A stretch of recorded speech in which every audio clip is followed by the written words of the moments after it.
Hello বন্ধুরা, আজকে mini কিচেনে আমি বানাতে চলেছি চিড়ের পোলাও। পুরো ভিডিওটা দেখতে থাকো।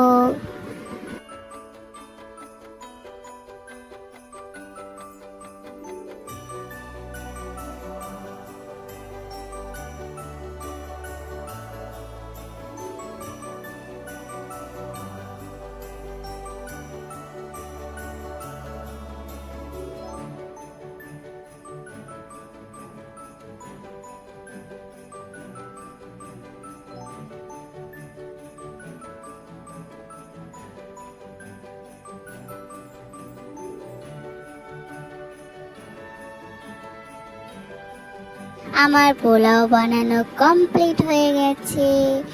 খেতে কিন্তু দুর্দান্ত হয়েছিল। এখনকার মতো বাই বাই, দেখা হচ্ছে নেক্সট ভিডিওতে।